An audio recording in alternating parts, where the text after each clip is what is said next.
Entonces, ¿qué pasa si tu cuerpo de repente nota que hay una deficiencia en oxígeno? Una de las cosas que tu cuerpo va a hacer es pensar que no hay suficientes glóbulos rojos. Entonces, los riñones van a comenzar a producir eritropoyetina, que es una hormona. Esta hormona va a estimular a la médula ósea a que produzca más glóbulos rojos. Esos glóbulos rojos van a estar siendo producidos y con el tiempo, como están aumentando los glóbulos rojos, se supone idealmente que se restauren los niveles de oxígeno en tu sangre. Y esa restauración de oxígeno en la sangre inhibe la producción de eritropoyetina.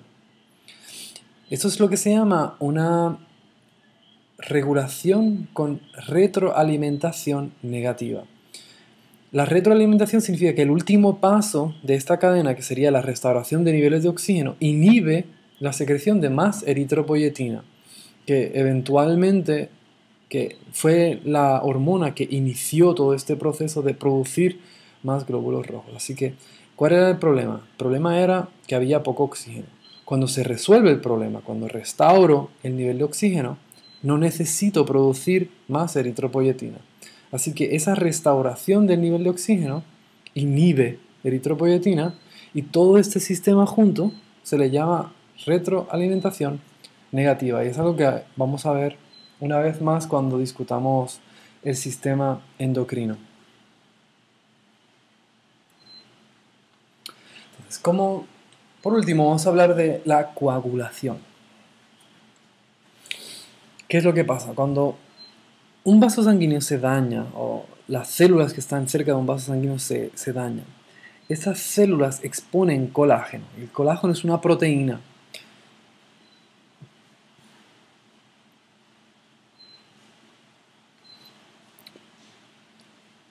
Ese colágeno, cuando choca con que está expuesto ahora, cuando choca con las plaquetas, activa a las plaquetas. Entonces, las células que han sido afectadas, que están dañadas, junto con las plaquetas, secretan unos químicos.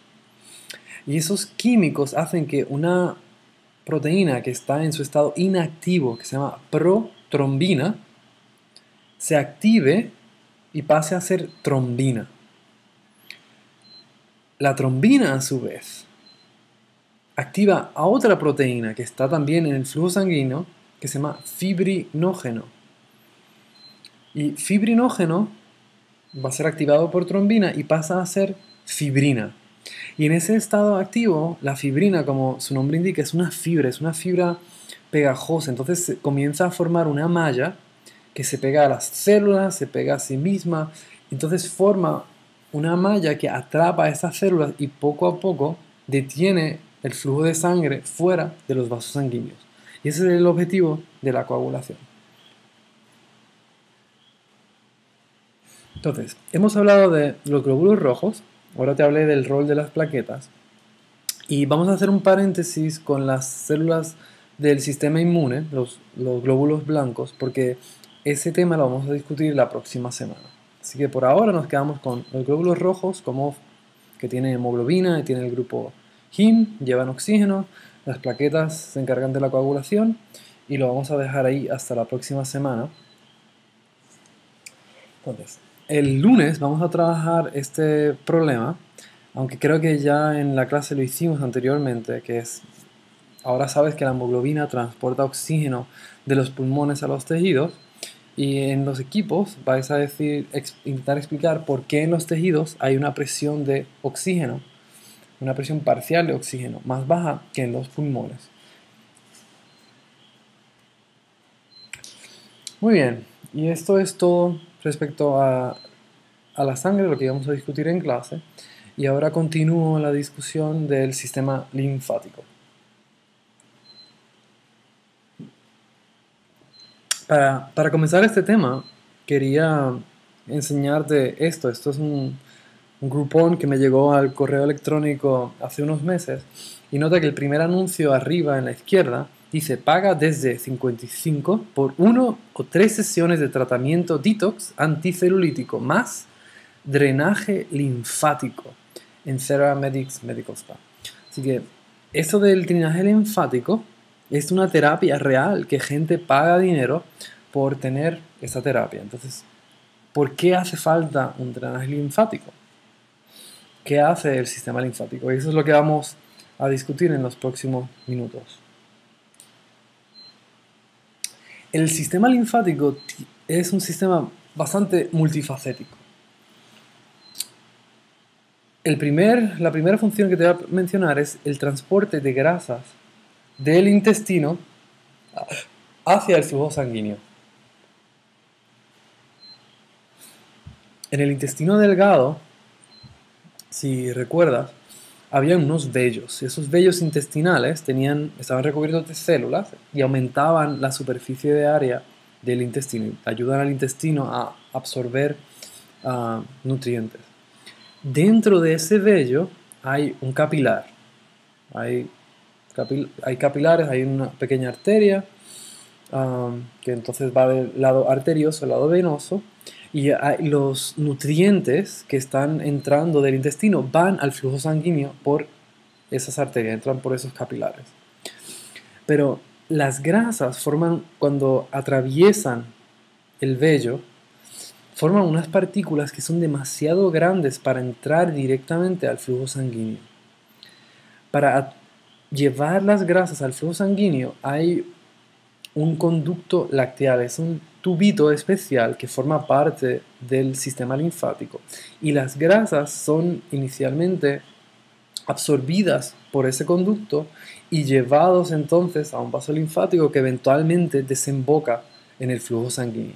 Así que la primera función del sistema linfático es absorción y transporte de grasas en el intestino. Segunda función, el transporte del líquido intersticial. En la clase pasada vimos que cuando la sangre va del lado arterial al lado venoso y cruza los capilares, líquido de la sangre sale. Y ese líquido, una vez sale, se llama el líquido intersticial.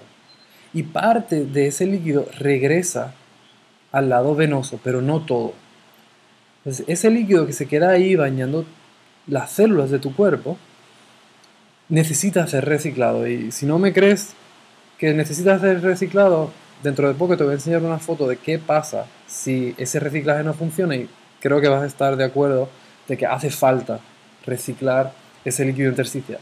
Entonces, los vasos linfáticos permiten que ese líquido intersticial entre en los vasos y eventualmente entonces esos vasos capilares linfáticos desembocan en vasos linfáticos más grandes y eventualmente regresan ese líquido linfático. Ahora, una vez ese líquido está dentro del sistema linfático, se le llama linfa, y la linfa entonces se devuelve al flujo sanguíneo.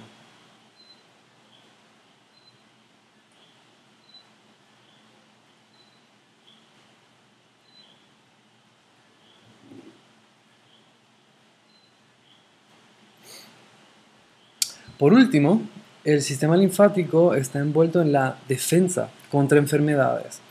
El sistema linfático tiene ganglios y esos ganglios sirven como un almacén de células del sistema inmune que son unas células que se comen partículas y bacterias en lo que encuentran a su alrededor. Entonces, ese ganglio que tiene forma de habichuelita, lleno de células del sistema inmune, a medida que la linfa va llegando al ganglio, esas células expuestas a la linfa, si encuentran alguna partícula, alguna bacteria que no debe estar ahí, ellos se la van a comer.